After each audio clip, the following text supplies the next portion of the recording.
చరిత్రలో ఎందరో చక్రవర్తులు ఏళ్ల తరబడి రాజ్యాలను పాలించారు. రాజభోగాలను అనుభవిస్తూ రాజ్య విస్తరణకు పాటుపడుతూ గొప్ప పాలనను అందించారు. కానీ రాజుల ప్రాణాలు ఎప్పుడు ఎలా పోతాయో చెప్పలేము. కొందరు రాజులు యుద్ధాల్లో వీరమరణం పొందితే మరికొందరు వృద్ధాప్యంతో ప్రాణాలు కోల్పోయారు. కానీ ఇంకొందరు రాజులు మూర్ఖత్వంతో వింత కారణాలతో మృతి చెందారు. ఎవరు ఆ రాజులు, ఎలా చనిపోయారో తెలుసుకునే ముందు welcome to Siraj YouTube channel.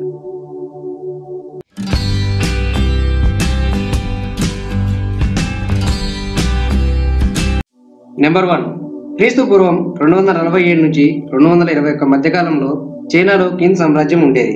కిన్ రాజ్యంలో ఒకడైన కిన్షీ హువాంగ్ ఉమ్మడి చైనాకు తొలి చక్రవర్తి. తాను సింహాసనం అధిష్ఠించిన తర్వాత అమరత్వంతో ఉండాలనుకున్నాడు. ఇందుకోసం ప్రయోగాలు చేయించాడు.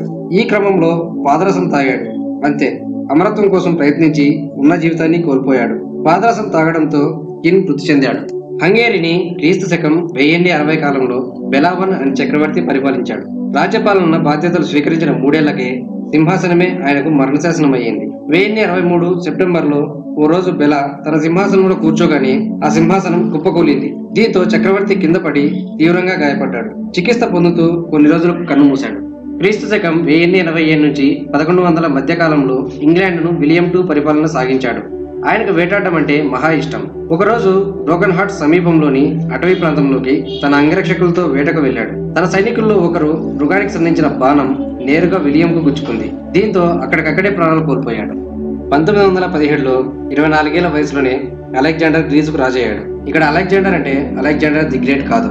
అలెగ్జాండర్ అందరి మన్ననలను అందుకున్నాడు. కానీ చక్రవర్తిగా మారిన 3 ఏళ్ల తర్వాత ఓ కోతి దాడిలో మరణించాడు. 1920 అక్టోబర్ 2న అలెగ్జాండర్ తన ఎస్టేట్లో నడుస్తుండగా ఓ కోతి శునకంపై దాడి చేసింది. ఆ రెండింటిని నిలువరించే ప్రయత్నం చేస్తున్న అలెగ్జాండర్ పై మరో కోతి దాడి చేసి కాలిని కొరికింది. దీంతో కాలికి పెద్ద గాయమే అయ్యింది. అయినా చక్రవర్తి ఆ గాయాన్ని పెద్దగా పట్టించుకోలేదు. దీంతో ఆ గాయం తీవ్రమై అదే నెలలో 25న మృతి చెందాడు. 18వ శతాబ్దంలో స్వీడన్ను అడాల్ఫ్ ఫెడరిక్ అనే రాజు పరిపాలించాడు. పాలన ఆయనకు చేత కాకపోయినా వ్యక్తిగతంగా మాత్రం మంచి పేరు సంపాదించాడు. అడాల్ఫ్ భోజన ప్రియుడు. నచ్చిన ఆహారాన్ని ఎంతైనా లాగించేస్తాడు. 60 ఏళ్ల అడాల్ఫ్ ఎప్పట్లాగే 1771 ఫిబ్రవరి 12న చేపలు, ఎండ్రకాయ కూరలు, క్యాబేజీ కూరలతో భోజనం చేశాడు. అవి సరిపోలేదన్నట్టు స్వీట్లు కూడా తిన్నాడు. ఆపై మద్యం సేవించాడు. దీంతో అతడి కడుపు నిండి జీర్ణ సమస్య తలెత్తి కుప్పకూలి ప్రాణాలు కోల్పోయాడు. క్రీస్తు శకం 875 నుంచి 892 మధ్య నోర్స్ ప్రజలకు సిగార్డ్ ఆఫ్ మైటీ అనే యోధుడు నాయకుడిగా ఉండేవాడు. స్కాట్లాండ్కి చెందిన వీరికి స్వదేశంలోనే మిల్బ్రిడ్ అనే నాయకుడితో వైరం ఏర్పడింది. దీంతో ఇరువైపు నుంచి 40 మంది చొప్పున సైనికులతో యుద్ధం చేయాలని ఒప్పందం చేసుకున్నారు. కానీ సిగార్డ్ ఒప్పందం మీరి 80 మందిని తీసుకెళ్లి యుద్ధంలో విజయం సాధించాడు. మిల్బ్రిడ్ తలనరికి దానిని గుర్రానికి కట్టి తిరిగి పయనమవుతుండగా మిల్బ్రిడ్ పన్ను సిగార్డ్ కాలికి గుచ్చుకుంది. అది కాస్త విషపూరితంగా మారి ఆఖరికి యోధుడి ప్రాణాలు తీసింది. 14వ శతాబ్దంలో యూరోప్లోని నావారే ప్రాంతాన్ని చార్లెస్ II పరిపాలించాడు. 54 ఏళ్ల వయసులో ఆయన అస్వస్థకు గురయ్యాడు. చికిత్స తీసుకుంటూ మృతి చెందితే సాధారణంగానే ఉండేది. కానీ ఆయన మృతి చాలా విచిత్రంగా జరిగింది. అందుకే ఇప్పటికే యూరోప్లో ఆయన మృతిపై మాట్లాడుకుంటూ ఉంటారు. చార్లెస్ II అస్వస్థకు గురి కావడంతో అతడి నెత్తి నుంచి కాలిగోటి వరకు మొత్తాన్ని మద్యంతో నానబెట్టిన బట్టతో చుట్టాలని వైద్యుడు సూచించాడు.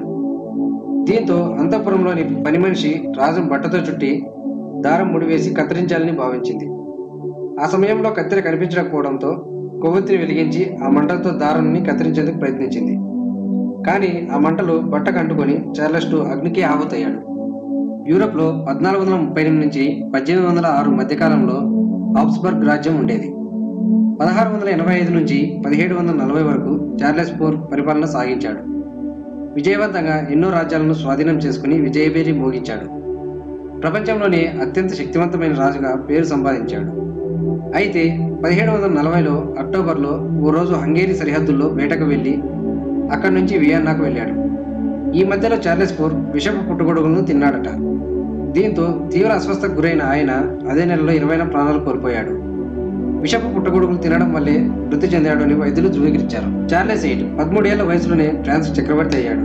1483లో రాజుగా మారిన విద్యాభ్యాసం నిమిత్తం తిరిగి 21 ఏళ్ల వయసులోనే సింహాసనం అధిష్ఠించాడు. అయితే 1498 చార్లెస్ IV టెన్నిస్ క్రీడ ఆడుతుంటే చూడటానికి ఆతృతగా వెళ్తూ తలుపును గుద్దుకున్నాడు. అయినా ఏం పట్టనట్టు వెళ్లి క్రీడను వీక్షించాడు. తిరిగి రాగానే కుప్పకూలి కోమాలోకి వెళ్లిపోయాడు. తర్వాత కొన్ని గంటల్లోనే ప్రాణాలు కోల్పోయాడు. జేమ్స్ II 1437 నుంచి 1460 వరకు స్కాట్లాండ్ ను పరిపాలించాడు. జేమ్స్ కు ఫిరంగులంటే ఇష్టం. దీంతో తన సైన్యంలోనికి ఫిరంగులను దిగుమతి చేయించుకునేవాడు. ఆగస్టు 3, 1460 దిగుమతి చేసుకున్న ఫిరంగుల వద్ద నిలబడి అవి ఎలా పనిచేస్తున్నాయో పరిశీలించాలనుకున్నాడు. ఓ ఫిరంగిలో గుండు పెట్టి పేల్చగానే అది వెనక్కి పేలి జేమ్స్ II తొడ 2 ముక్కలయ్యింది. తీవ్ర రక్తస్రావమై అక్కడికక్కడే మరణించాడు. ఫ్రెండ్స్, ఈ వీడియో మీకు నచ్చినట్లయితే లైక్ చేసి షేర్ చేయండి. అలాగే మరిన్ని ఇంట్రెస్టింగ్ టాపిక్స్ కోసం మా ఛానల్ ని సబ్స్క్రైబ్ చేసుకోండి. Thank you.